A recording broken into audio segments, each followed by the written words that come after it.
कहता है कि वैसी संख्या 7, 11, 13, 11 से विभाजित होगी जिसके दाईं ओर से 3 3 संख्या का पेयर कर बनाकर अल्टरनेट पेयर के योगफल का अंतर अगर 0 हो या फिर उसके गुणन हो तो कह सकते हैं कि वह संख्या 7, 11, 13 और हमारा 1001 से विभाजित होगी। 1001 की हो गया। अब हमारा 11 का नियम कहता है ना, 7 का नियम जान लिए, अब 11 का नियम जानेंगे। 11 का नियम कहता है 5वां नंबर,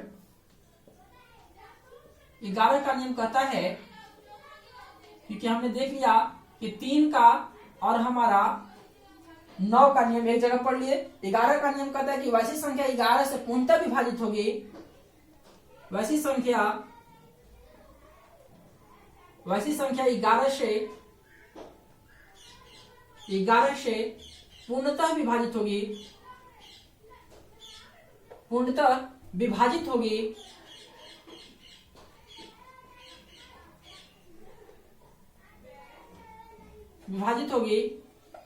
जिसके अल्टरनेट अंकों का योगफल, जिसके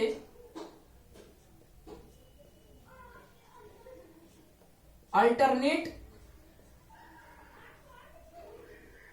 अंकों का योगफल, अंकों का योगफल का अंतर है ना, का अंतर 0 अथवा 11 का गुणन हो, है ना, 11 का गुणन हो या गुणज हो, लिख सकते हैं, मल्टीपल हो, तो वह संख्या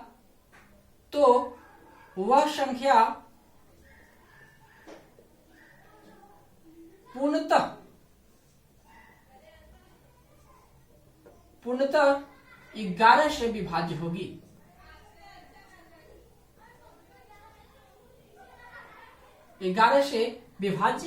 होगी। यह हमारा 11 का नियम कहता है कि वैसी संख्या 11 से पूर्णतः विभाजित होगी जिसके अल्टरनेट अंकों का योगफल का अंतर 0 अथवा 11 का गुणज हो, वह संख्या पूर्णतः 11 से विभाज्य होगी। अब समझना यह है कि कैसे, अगर अल्टरनेट अंकों का योगफल का अंतर कहता है 0, है ना, अल्टरनेट अंकों का योगफल का अंतर 0, जैसे कि एग्जाम्पल के रूप में समझना तो समझ सकते हैं। देखिए, जैसे देंगे पहला नंबर एग्जाम्पल 2 3 5 4।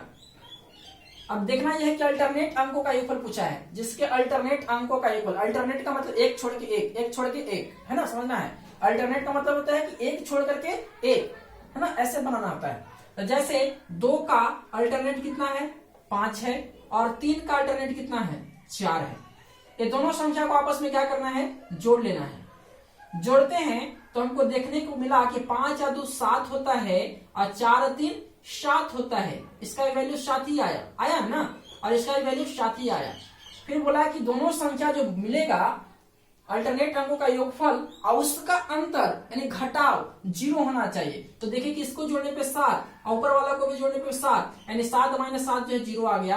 यानी कह सकते हैं कि वह संख्या 11 से क्या है, पूर्णतः विभाजित है ना, वह संख्या 11 से पूर्णतः विभाजित है। अगर नहीं समझ में ऐसा आता तो इधर लिख सकते हैं क्या भाई कि 2 + 5 = 7 और 3 + 4 = 7।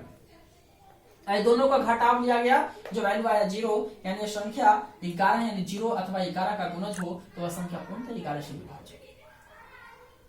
ऐसा नहीं समझिए कि छोटे नंबर को हम दिए, और बहुत सारे एग्जाम्पल हैं, जैसे कि हम लिख सकते हैं दूसरे नंबर एग्जाम्पल के रूप में। दूसरा नंबर जो एग्जाम्पल है लिखेंगे क्या कि 3 4 5 8 7, 3 4 5 8 7 6 9, इतनी बड़ी संख्या, और कहता है कि यह 11 से पूर्णतः विभाज्य है कि नहीं है। तो अल्टरनेट अंकों का योग जोड़ लीजिए, 3 का 5, 5 का 7, 7 का 9, और इधर वाला देखिए, इधर वाला को जोड़ेंगे, 6 का 8, 8 का 4, यही ना बच्चा। अब जोड़िए तो सारी संख्या को, तो जोड़ते हैं तो मिला कि 3 + 5 + 7 + 9, और इसका वैल्यू कितना आया। और अगला जो देखते हैं लिखा हुआ है 4 + 8 + 6 बराबर अब जोड़ेंगे तो आता है 5 3 8 8 7 15 15 अब 5 20 20 और 4 24, इसका वैल्यू आया 24। इसको जोड़ते 8 6 14 14 4 कितना 16।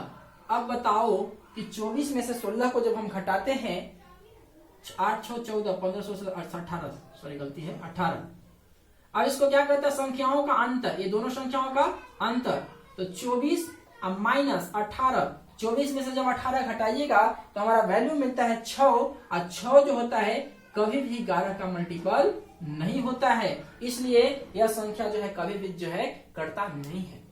ठीक है, अब समझ में आया। यही है हमारा 11 का नियम। वैसी संख्या 11 से पूर्णतः विभाजित होगी जिसके अल्टरनेट अंकों का योगफल का अंतर 0 अथवा 11 का गुणज हो तो वह संख्या पूर्णतः 11 से विभाजित है। ठीक है, आगे बढ़ते हैं। आगे कहता है क्या कि जब 11 का नियम हम लोग पढ़ लेंगे तो आता है 10 का नियम।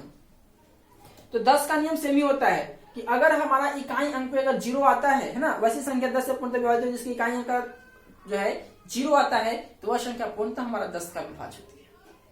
ये हमारा 10 का नियम कहता है। जैसे लिख सकते हैं इसको हम,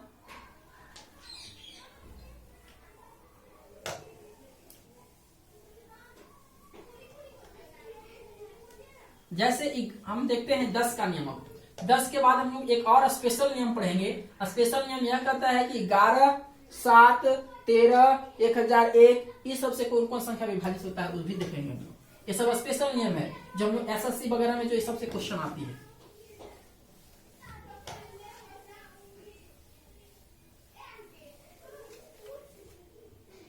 जैसे 10 का नियम कहता है कि 10 का नियम बहुत सारी चीजों को लेता है, जैसे कि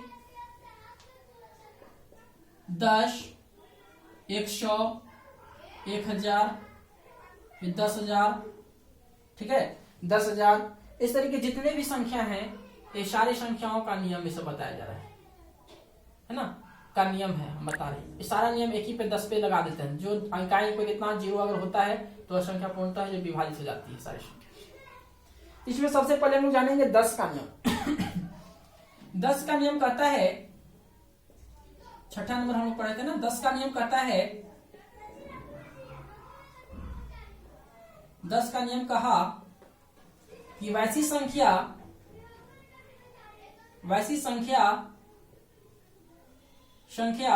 10 से विभाजित होगी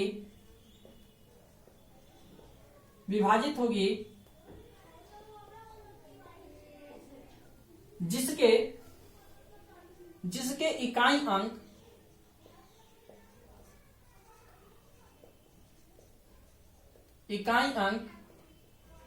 अंक पर 0 हो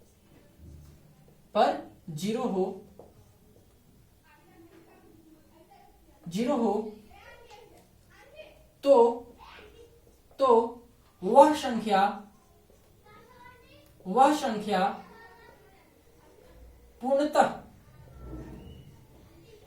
पूर्णतः 10 से विभाज्य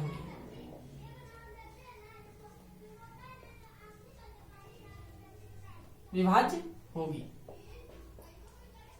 कहा कि वैसी संख्या 10 से विभाजित होगी जिसके इकाई अंक पर 0 हो वह संख्या पूर्णतः 10 से विभाज्य होगी।